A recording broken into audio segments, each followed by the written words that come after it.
Hello students, मैं खालिदा आप सबको अपनी एनसीईआरटी साइंस चैनल में स्वागत करती हूँ। आज मैं क्लास 6 की चैप्टर नंबर 8 पढ़ाऊँगी, चैप्टर नंबर 9 पढ़ाऊँगी। इससे पहले हम लोग 8 चैप्टर पढ़ चुके हैं। जिसने अभी तक नहीं देखे वह चैनल पर एनसीईआरटी क्लास 6 नाम से प्लेलिस्ट बना हुआ है, आप वहाँ से देख सकते हैं। चलिए शुरू करते हैं आज की क्लास। आज की क्लास है सजीव एवं उनका परिवेश। मीन्स सजीव जो वृद्धि करते हैं, जिन श्वसन लेते हैं, जो एक जगह से दूसरे जगह चल फिर गति करते हैं, वो क्या है? सजीव है। तो सजीव रहते कहाँ, आखिर उसका परिवेश क्या है, उसका आवास क्या है? इस चैप्टर में हम इसी के बारे में जानते हैं। जैसे सजीव एवं उनका परिवेश। सजीव जैसे कि मरुस्थल क्षेत्र में ऊँट पाए जाते हैं, पर्वतीय क्षेत्र में बकरी एवं याक पाए जाते हैं। फिर है समुद्र तट पर केकड़े एवं अनेक प्रकार की मछलियाँ पाए जाते हैं। फिर मैदानी क्षेत्र में अलग अलग जीव जंतु पाए जाते हैं। मीन्स अलग अलग क्षेत्र के अनुसार अलग अलग जीव जंतु पाए जाते हैं। इसका उदाहरण हम यहाँ देखेंगे कि आवास एवं अनुकूलन। आवास क्या है? वह किसी सजीव का वह परिवेश जिसमें वह रहता है, वह क्या है? आवास कहलाता है। आवास दो दो टाइप का होता है, स्थलीय आवास और जलीय आवास। स्थलीय आवास, स्थलीय मीन्स जमीन पर पाए जाने वाले पौधे एवं जंतुओं के आवास को स्थलीय आवास कहते हैं। जैसे वन, घास के मैदान, मरुस्थल, तटीय एवं पर्वतीय क्षेत्र, ये स्थलीय आवास के उदाहरण है। फिर है जलीय आवास। जलीय आवास क्या है? ये जलाशय जैसे दलदल, नम भूमि, नदी, झील एवं समुद्र, जहाँ पर जीव जंतु या पौधे एवं जंतु जल में रहते हैं, जलीय आवास कहलाते हैं। फिर है कि सजीव जिस आवास में रहते हैं वहाँ पे कुछ जैविक और कुछ अजैविक घटक भी पाए जाते हैं। जैविक घटक के अंतर्गत आ जाता है कि जीव जंतु एवं पौधे रहते हैं। जैसे कि हमारे घर में मनुष्य के अलावा और क्या रहते हैं? जानवर रहते हैं, गाय, बकरी, छोटे छोटे कीट मकोड़े। तो ये सब क्या है? जैव घटक। फिर अजैव घटक क्या है? चट्टान, मिट्टी, वायु एवं जल अजैव घटक। इस प्रकार हम देखते हैं कि हमारे आवासों में जैविक और अजैविक घटक भी पाए जाते हैं। फिर है अनुकूलन। अनुकूलन क्या है? जिन विशिष्ट संरचनाओं अथवा स्वभाव की उपस्थिति किसी पौधे अथवा जंतु को उसके परिवेश में रहने के योग्य बनाती है, उन्हें अनुकूलन कहलाते हैं। मीन्स किसी विशेष स्थान पर विशेष प्रकार की जीव जंतु पाए जाते हैं, वो उसी मौसम या क्षेत्र के अनुसार अपने आप को बदल देते, उसके योग्य हो जाते। तो वो क्या है? अनुकूलन है। अनुकूलन जैसे कि समुद्र का जल जो खारे होता है, तो उसमें जो जल में जो विलय है, जल में विलय ऑक्सीजन को, जो जल में रहते हैं जलीय जीव, वो ऑक्सीजन श्वसन की क्रिया करते हैं। फिर है मरुस्थलीय। देखिए ऊँट के पैर इतने लंबे होते, ये मरुस्थलीय क्षेत्र में जो है, मरुस्थल दिन में बहुत गर्म होता है और रात में ठंडा होता है। इसके वजह से क्या है, इसके जीव जंतु में ऊँट के पैर लंबे लंबे होते हैं। क्यों? क्योंकि ये रेत के गर्मी से बचाया जा सकता है। तो ये अपने आप को उस योग्य कर लिया, तो यही अनुकूलन है, आवास एवं उनका अनुकूलन। और इसका चूँकि यहाँ पानी की कमी होती है, तो यह मूत्र उत्सर्जन की मात्रा बहुत कम होती है तथा मल शुष्क होता है, उन्हें पसीना नहीं आती, क्योंकि उसके शरीर में जल का ह्रास कम होगा, इसलिए जल के बिना भी वे अनेक दिनों तक रह सकते हैं। मरुस्थलीय क्षेत्र में जल की कमी होता है, इसलिए इस जीव जंतु का अपने गुण के अनुसार अनुकूलन में उसी योग्य हो जाता है। फिर है मछली। मछली का दिखाया, ये धारा गति के कारण तैरता है, और ये मछली श्वसन गिल्स की सहायता से लेता है, और जल में घुली ऑक्सीजन ये श्वसन की क्रिया में लेता है, श्वसन लेने में सहायक है। फिर हम देख चुके हैं आवास।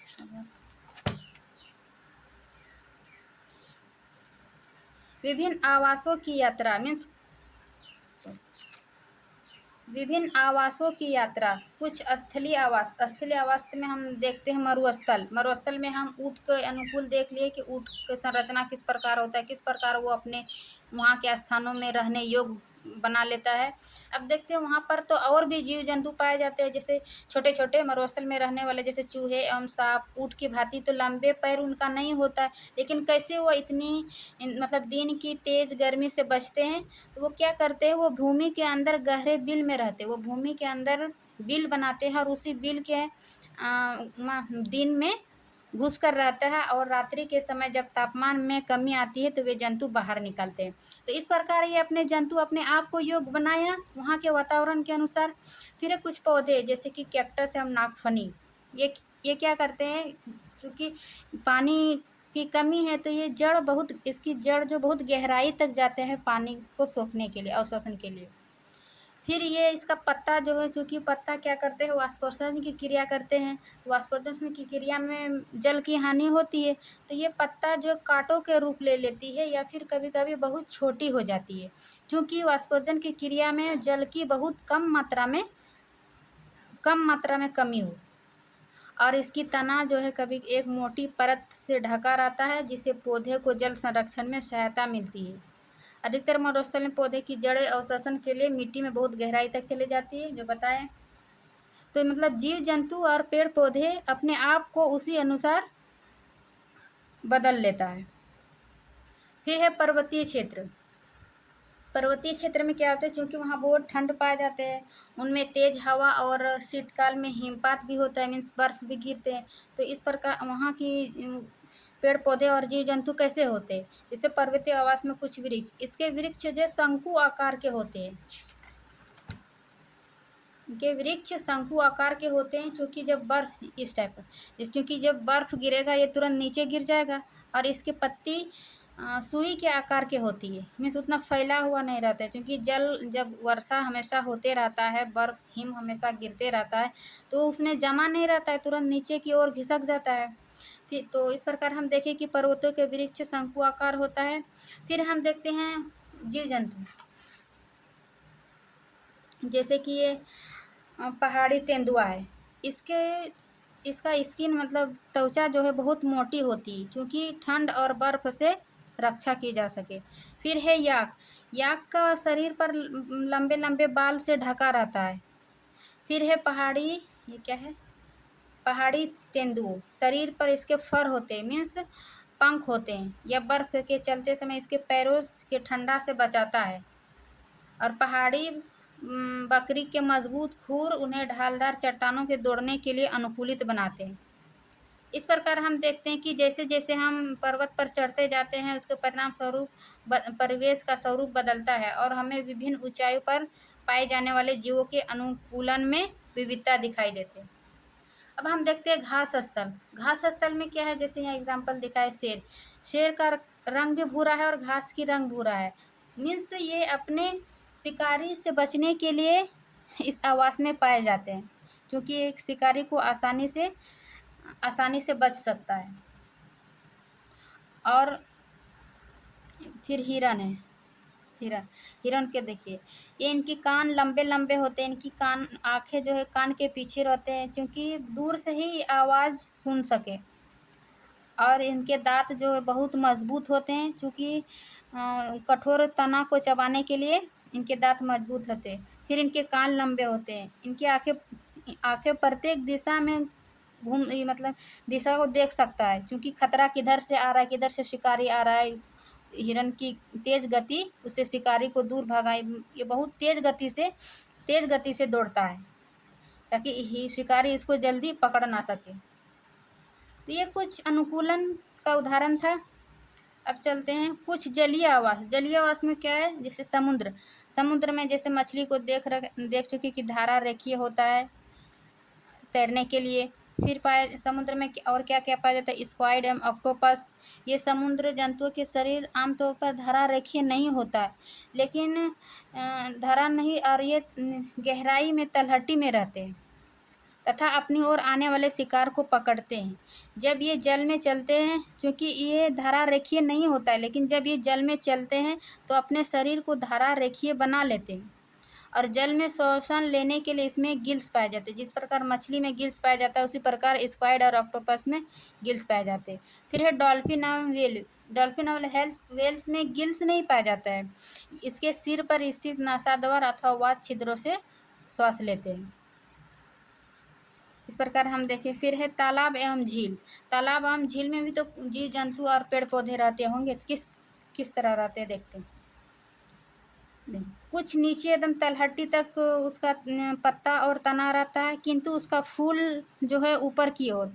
फिर यहाँ कुछ जमीन पर तैरते हुए तना और पत्ता होता है और फूल ऊपर की ओर। तो अगर हम देखते हैं कि जड़ जो है, जड़ मिट्टी से जल एवं खनिज पोषकों के अवशोषण के लिए महत्वपूर्ण कार्य है, परंतु यहाँ तलहटी में जमाए रखने के लिए इसका मुख्य कार्य है।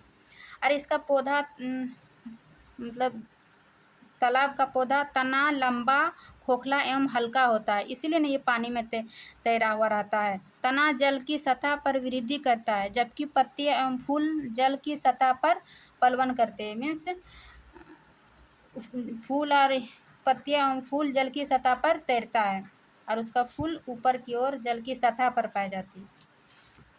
फिर है मेढक। मेढक भी आमतौर पर तालाब में पाया जाता है या तालाब के जल एवं स्थल दोनों पर पाया जाता है। इसके पश्चपाद लंबे एवं मजबूत होते हैं, जो ऊंची छलांग लगाने एवं शिकार को पकड़ने में सहायता करते हैं। मीन्स पैर लंबा होगा तब नहीं ये ऊंची छलांग लगा पाएगा और मजबूत होता है। फिर है इसका पश्चपाद में जालयुक्त पादंगुली में से पैर की उंगली होती है, जो उन्हें तैरने में भी सहायता करती है। स्थल में उसे दौड़ने में, छलांग मारने में और जल में उसे तैरने में सहायता करता है। फिर है हमारे आसपास के जीव। हमारे आसपास के जीव जैसे कि हम देखें जंतु, पक्षी, कीट, चट्टान, ये अजैविक पदार्थ हैं। ये सब हमारे आसपास के जीव जंतु और पेड़ पौधे देखते हैं। फिर है क्या सभी सजीवों को भोजन की आवश्यकता होती है? बिल्कुल जी हाँ, क्यों जैसे कि पेड़ पौधे क्या करते हैं, वो पौधे से प्रकाश संश्लेषण द्वारा अपना भोजन स्वयं बनाते हैं।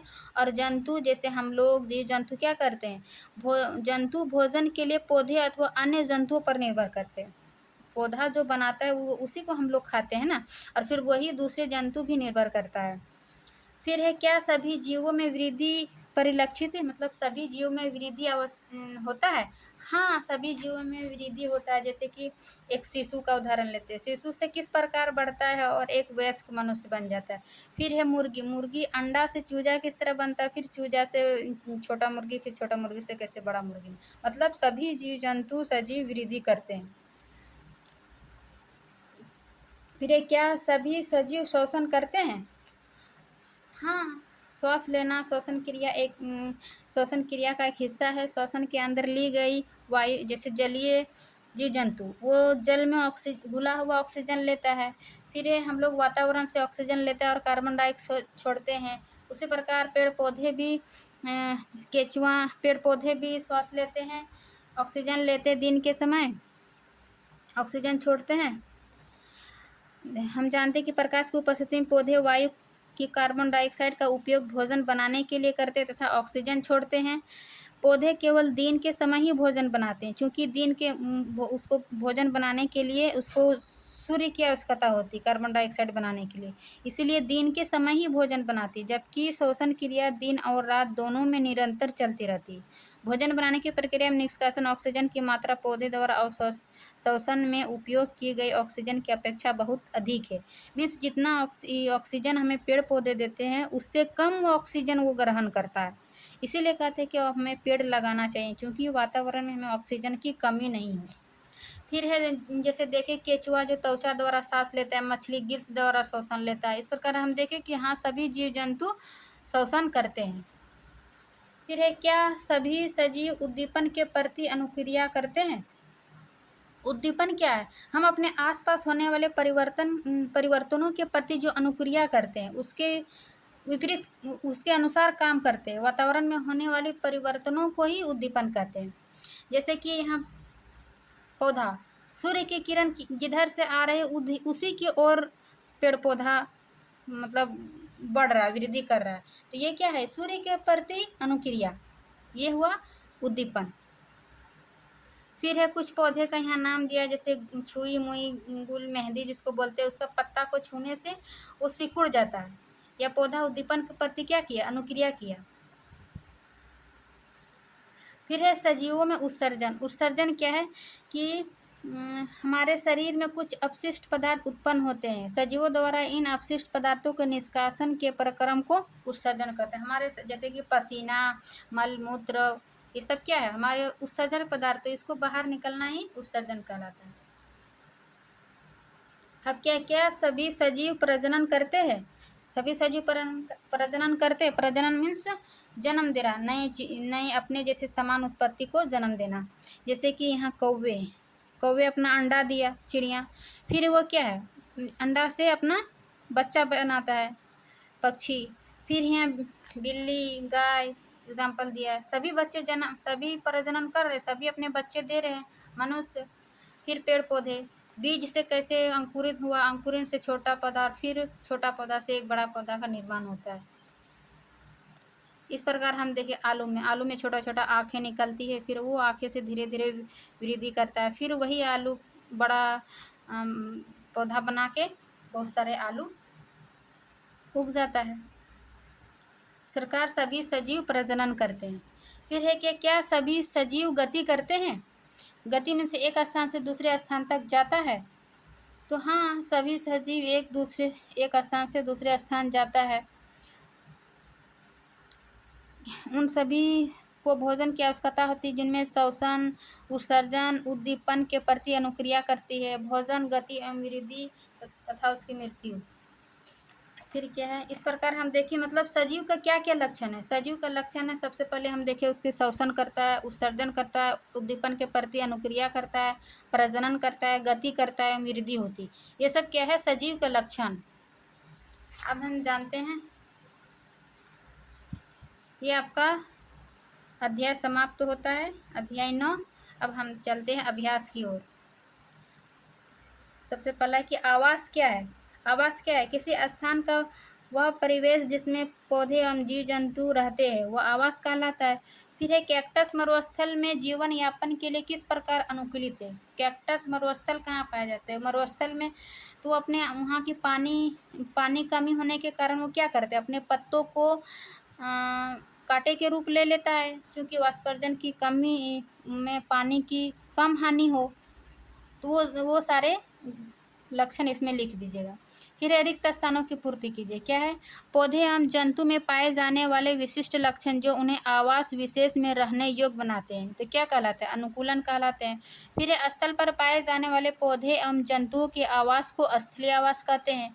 वे आवास जिसमें जल में रहने वाले पौधे एवं जंतु रहते हैं, तो क्या कहलाता है, जलीय आवास कहलाता है। फिर मृदा, जल एवं वायु किसी आवास के क्या है, अजैव घटक है। जैव और अजैव देख चुके हम लोग। जैव जो जीवित सजीव होता है, अजैव मृदा, जल एवं वायु। फिर हमारे परिवेश में होने वाले परिवर्तन जिनके प्रति हम अनुक्रिया कहते हैं, क्या करते हैं, उद्दीपन कहलाते हैं। फिर निम्नलिखित सूची में कौन से निर्जीव वस्तुएं हैं, ये हमें चुनना है, कौन से निर्जीव है, कौन से सजीव है, आप लोग देख लीजिएगा। फिर है किसी ऐसे निर्जीव वस्तु का उदाहरण दीजिए जिसमें सजीव के दो लक्षण परिलक्षित होते हैं। मीन्स आपको निर्जीव का उदाहरण है जो सजीव जैसा गुण पाया जाता है। जैसे कि साइकिल में चलता है, गति करता है। फिर चंद्रमा का क्या है, आकार घटता बढ़ता है। तो ये निर्जीव होते हुए भी सजीव का गुण प्रदर्शित करता है। फिर निम्न में से कौन से निर्जीव वस्तुएं किसी समय सजीव का अंश थी। मीन्स अभी निर्जीव है, वो पहले सजीव का अंश था। जैसे कि मक्खन हमें कहाँ से प्राप्त होती है, दूध से। दूध कहाँ से, गाय से। मीन्स गाय क्या है, सजीव है। तो इस प्रकार का चमड़ा, जैसे चमड़ा जानवर के चमड़ा, वो भी सजीव थे, लेकिन अब क्या हो गया, निर्जीव, क्योंकि चमड़ा से हम बैग, जूते वगैरह निर्माण हो जाता है। फिर इस प्रकार आपको चुनना है। फिर सजीव के विशिष्ट लक्षण सूचीबद्ध किए। सजीव का क्या क्या लक्षण देखिए, श्वसन, जनन, वृद्धि, गति, ये सब इसमें लिख दीजिए। फिर घास के मैदान क्षेत्र में रहने वाले जंतुओं को अपने अस्तित्व बनाए रखने के लिए तीव्र गति क्यों आवश्यक। घास के स्थलों में आपको उसके बारे में लिखना है। चलिए, ये आपका अध्याय समाप्त होता है। तो स्टूडेंट्स, इसी के साथ हमारा ये अध्याय समाप्त हो जाता है और मैं आशा करती हूँ कि आप सबको यह अध्याय अच्छी तरह से समझ में आ गया होगा। वीडियो अच्छी लगी तो लाइक एंड सब्सक्राइब ज़रूर करें ताकि आगे आने वाली वीडियो आप देख सकें। Thank you.